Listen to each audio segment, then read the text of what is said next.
Hi, this is Karen at Snickerdoodle Designs. Over the past 2 weeks we've been taking a look at layer masks, and today we're going to continue where we're going to add another tool, the gradient tool, to our layer masks and see how that can be helpful for us. We're going to look at two practical applications, the first being in compositing or blending two images together, and the second will be in layout creation. So let's get started. On my screen I have a photograph of a bird. This was taken in the Galapagos Islands, and then this is the beach that the bird was looking out at. And I'd like to blend those two images together.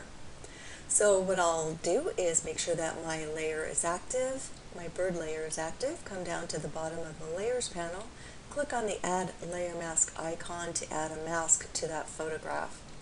We're going to work with the gradient tool, as I said, so typically you might have your paint bucket tool showing here. Click on that triangle to access the gradient tool and click on that. And then up at the top I want the black and white gradient. If that is not visible, you can click on that down pointing arrow to select it. And then again, I always am in the habit of clicking that mask just to be sure it's active. I'm going to position my cursor on the far right of the photograph and depress the left button on my mouse and drag into the photograph about halfway.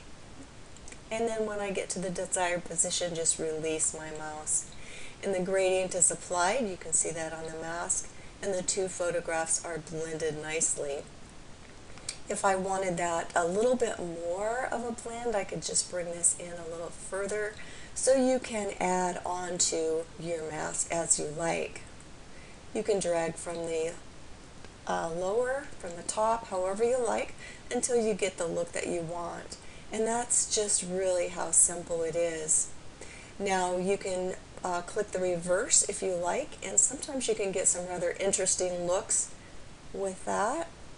A little more transparent look. Now this is applied a gradient over here on the left part.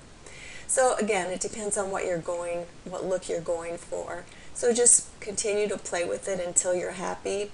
If you don't like what you have done, I could Control Z to undo that.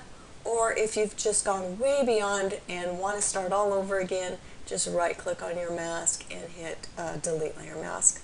And your photograph is back where it was, because masking, as we remember, is non-destructive, and that's one of the awesome things about it.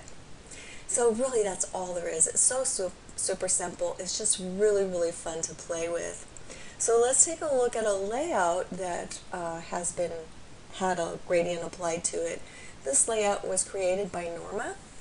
She's a member of my creative team, and she took a paper from my kit Follow Your Heart, the background paper. She put her black and white photograph on top of it, and then she used a gradient to blend it into the background paper. You can see she got a really nice smooth transition. She then changed the blend mode of the photograph to multiply so that you could see some of the texture of the paper come in the background that was on her photograph. She went ahead then and completed the layout, and it looks really lovely. I think she did a fabulous job on it. And that's really all it is. It's so super simple, just a lot of experimentation and playing around until you get the look that you like.